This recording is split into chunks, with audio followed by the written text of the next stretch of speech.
A man taken to the hospital after a Frankfurt crash is now in jail. His charges are coming up. The heat is really going to build in as we head into the weekend. We could see temperatures get close to that 90-degree mark by Sunday. We'll take a closer look at that. A Lexington woman is robbed at knife point on her front porch. Police are still searching for the robber. Tracking, alerting, protecting. This is WKYT News at 4. Welcome to WKYT News at 4. It is a hot Friday out there for us. Much warmer air has finally settled in. This is a live picture now of downtown Lexington from one of our sky cams, and it is a great afternoon. Temperatures are now much more typical of what we should be seeing this time of year, and that trend will carry us on into our weekend. Let's check in now with meteorologist Jim Caldwell. Happy Friday to you. And happy Friday to you, and probably the best weather day that we've seen all week long, because you think just a few days ago we were in the 60s at this time period. So now we're right around average for this time of year. We look outside right here at the station. You see Defender off in the distance, then you of course see some cloud cover also. But a lot of blue skies and a lot of sunshine finding its way back to the Commonwealth of Kentucky throughout the day today. Right now in Lexington, we're at 83 degrees with a feels like temperature of 83 as well. So humidity not overwhelming and forcing the heat index to really show its ugly face, at least just yet. 82 down the road in Richmond, and more low and mid 80s are out to our south and east. So very pleasant day if you're a fan of a little more warmth or a little more seasonable like weather. It's all coming together. Here's a daily breakdown. Small rain chances into the weekend, and I am talking small. Most of us will stay on the dry side, but we have to throw the mention in there. Muggy air really kicks in, especially toward your Sunday, and then we get to early next week. The next best chance for showers and storms. We will take a closer look at that coming up for you here in just a few minutes.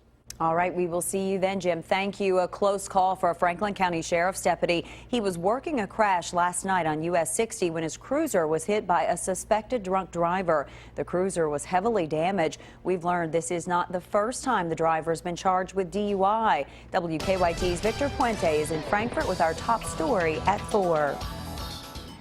This cruiser was hit from behind while the deputy who drives it was just a few feet away. Despite the damage, no one was seriously injured. Franklin County Sheriff Pat Melton says Deputy Justin Mervichik had stopped around 10:30 Thursday night to help the driver of this car who'd hit a deer. He was about 15 feet from his cruiser when another vehicle slammed into the back of it. The deputy and the woman he was helping weren't injured, but police say the driver who hit him was drunk. That man, Kevin Jones, was taken to Frankfurt Regional Medical Center. Jones is charged with DUI second offense, driving without insurance, having an open container of alcohol, and failure to yield right-of-way to a stopped emergency vehicle. Sheriff Melton says he's thankful no one was seriously injured despite the damage to the car. You know, it's a dangerous job, and it just reminds you of the dangers and the hazards every day that men and women of law enforcement across our Commonwealth face. And fortunately, you know, this one come out good this time. Once Kevin Jones was released from the hospital, he was taken to the Franklin County Jail. In Frankfurt, Victor Puente, WKYT. Because a Frankfurt Sheriff's Department vehicle was involved, Kentucky State Police are investigating the crash. Lexington police say they may be getting closer to arresting the man who robbed a woman while she was sitting on her front porch. Investigators say they have a lead in the case, but they are still trying to find the man who walked up to a home on Summer Hill Drive about midnight and held a knife to a woman's throat. The woman tells us she was able to break free and run inside. She says the robber then tried to break into her home. Neighbors are relieved he didn't get in because she wasn't the only one in the house. I'm praying for my next door neighbor. She has 2 kids herself, so yes, he needs to be caught. Police say they found the woman's phone by using an app to track it to a bike path in the neighborhood. Investigators tell us they also found the woman's money and the robber's shirt and knife there as well. We're working on a number of other stories for you on WKYT starting at 4:30. Sam Dick joins us now from the newsroom with a look at some of the news in progress. Hello, Sam. Good afternoon, Amber. Some new developments this morning as a man charged in a Lexington murder case went to court. The judges sent the case against 22-year-old Trey Relford to a grand jury. He's charged with murder, robbery, and evidence tampering the death of 22-year-old Salahuddin Jitmud. Jitmud was delivering pizza at an apartment on Trent Circle back in May when he was stabbed to death. Antonio Lewis and Cameron McClellan are also charged in the case. But during court today, we learned yet another person may be involved. We'll have more details about that and the hearing at 5 o'clock. Disturbing story out of Versailles today. Woodford County Animal Control warning cat owners in the Lanes View subdivision to be on the lookout. Animal Control says there have been several reports of someone targeting cats with BB guns. A few pets have even been killed. Animal Control is working with Versailles police. Both are doing extra patrols in that area. On WKYT News at 6, you'll hear from a woman whose cat, Cinderella, was hit by a BB and has now lost use of one of its legs. Keeneland hosting a watch party for those of you who cannot make it to New York to watch the Belmont with fellow racing fans. Gates open at 9 tomorrow, with the first race set to kick off at about 11:30 tomorrow morning. Thousands expected to show up to watch, eat, drink, and place bets on the Belmont. American Pharoah will attempt to make history, becoming the first Triple Crown winner in 37 years. We'll have more of the celebrations at Keeneland coming up on WKYT News at 5:30. That's a look at some of the news in progress. Amber, back to you. Sam, thank you. Now to some stories making headlines across the nation at 4. Millions of current and former federal employees are waiting to hear if hackers got their personal information in what could be the biggest security breach the government's computer networks have ever seen. Emily Schmidt has more on who may be behind the hack and what happens next. If it's a federal government agency, hackers probably hid it in this latest cybersecurity breach. That's the assessment of government officials, who are now saying 4 million federal workers could have had valuable personal information stolen from afar. There is a real motive here, and the motive is to better understand the organization of the U.S. government. What better way than to get in the personnel files? An early timeline puts the breach in December and the discovery of the breach in April, when the Office of Personnel Management was working to toughen its cybersecurity system. Officials say it took until May to determine data was compromised. So who did it? American investigators say it could be China, which then issued a statement. We ask the United States not to be so skeptical and stop chasing the wind and clutching the shadow. White House spokesman Josh Earnest did not specifically blame China in Friday's press briefing, saying the investigation is continuing. Earnest did say that cybersecurity faces continuous and evolving threats. So to say that that our computer systems in the federal government are at risk is not news. We understand that there is this persistent risk out there. This is a risk, by the way, that is shared by the private sector. Federal workers worried about their information are advised to get new credit reports and check their financial statements as the government works to find out who knows more about those workers than they should.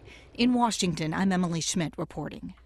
It is a sad day for the family of Vice President Joe Biden. The flag-draped casket of Beau Biden is at the Catholic Church in Wilmington, Delaware, where people have been gathering to pay their respects. The vice president's son died of brain cancer last week. A funeral mass will be held tomorrow with President Obama delivering a eulogy. A dramatic scene in Sheridan, Colorado this morning. A police car swallowed up by a sinkhole. Look at that. Police say a sergeant was driving into the intersection when the road just gave way. The car dropped down 15 feet. The sergeant crawled to the roof of his SUV and flagged down help because his radios were damaged. The sergeant was treated at a nearby hospital. Follow WKYT online at WKYT.com. Join the conversation on Twitter and become a part of the WKYT Facebook family. It was a mixed day on Wall Street with the Dow and S&P 500 seeing losses. Both were down a fraction of a point, but the Nasdaq saw gains today. It's up by a fraction of a point. T-Mobile and Dish Network are in merger talks. It would combine one of the nation's largest wireless carriers with the second largest satellite provider. Dish would get a cellular network. For T-Mobile, it's a chance to boost their own network and add subscribers. There's no word on the purchase price or structure of the potential deal. Amazon is going small and light in a bid to expand sales of small goods through its website. In the past, customers had to buy something worth at least $35 to get free shipping, or they had to have a $99 a year Amazon Prime membership to avoid the order minimum price. Now, under a new small and light program, people can buy items costing under $10 and get free shipping. The items must weigh under 8 ounces and be less than 9 by 6 by 2 inches. All of the small and light orders will ship out of a new fulfillment center in Florence, Kentucky. A new study shows millions of jobs will be created in the U.S. in the next 5 years. If you're thinking about a career path or perhaps wanting a change, certain industries are expected to see the greatest growth. Hannah Daniels reports. Victoria Sheehan approves translation from French into English at a company called TransPerfect. She landed the job just 1 month after completing her master's degree. I've seen tremendous growth even in being here 6 months. The amount of work that we've been getting has increased. A new study by CareerBuilder shows translation and interpretation services tops the list of the fastest growing industries over the next 5 years, projected to increase 36%. Work in specialty hospitals is projected to rise 29%. And rounding out the top 5, residential remodelers at 26%, home health care at 25%, and wine and beverage wholesalers also at 25%. The study also predicts the U.S. will create 8 million jobs between 2014 to 2019. That's an increase of 5%. The biggest opportunities come where the biggest growth is. TransPerfect Senior Vice President Jessica Ecker says the translation industry has grown as companies think more globally. Companies are seeing the opportunity to drive significant profits outside of just whatever country that is they're in. There will also be many more jobs in home health care. It's the largest sector on the list and is projected to add the greatest number of jobs, more than 330,000 over 5 years. Hannah Daniels for CBS News, New York. Well, a few other fast-growing industries include retirement communities, electronic shopping, and computer systems design. The Nicholasville are coming to life tonight with a huge celebration of the arts. And, of course, our Deanne Stevens is out and about with the preview. Good afternoon, Deanne. Hey, good afternoon, guys, from the Creative Art League of Jessamine County, where they are preparing for an art walk that kicks off here in just a little bit, so you can come be a part of it. Constance Grayson is with us. And Constance, what is your art walk today? Well, we have, it's a downtown activity that we are now in our, this is the 6th one we've done. We do them bi-monthly, and it will have 4 different art exhibits at different locations in the 2-block historic downtown area. We will also have children's art activities on the sidewalk, musical events, demonstrations of our artists doing their various medium on the sidewalk. We've got a coaster car, a soapbox derby type car that kids can have a free photograph taken in. So it's a real community event that has activities for young and old. You guys put a lot of neat things together and only been in operation for a year now. Actually, our 1-year anniversary in the Polvino Family Art Center is Saturdays tomorrow. So yeah. It's very exciting for you all. Talk about art and how it's not only growing across the nation, the importance of it, but here in Jessamine County too. Well, it really is exciting to see how many people have come out for all the different types of activities. We have both visual and performing art activities.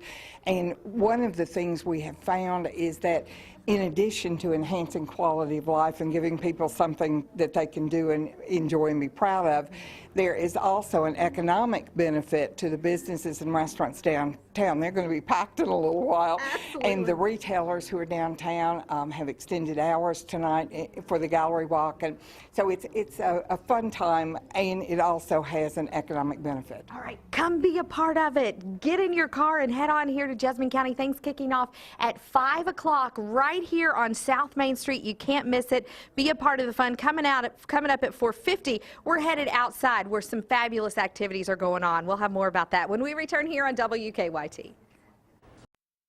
It is time now for Better Living, health, education, and consumer news that impacts your life.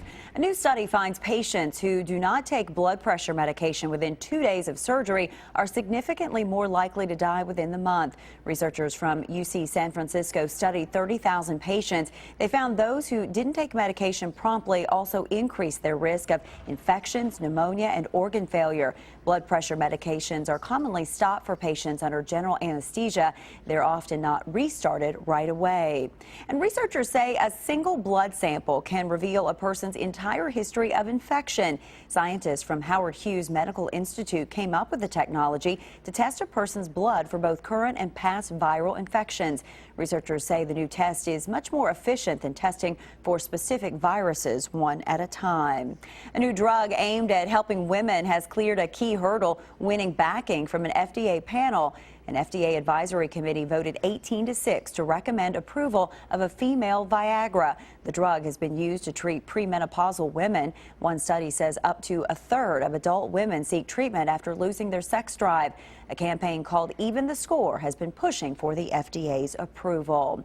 Pepsi is the latest company to join the bandwagon to make their products healthier. That's according to Time magazine. The drink maker is introducing a new drink line called Stubborn Soda. The soda will be made with natural flavors and won't contain high fructose corn syrup. Some of the flavors will include orange hibiscus, black cherry with tarragon, and pineapple cream.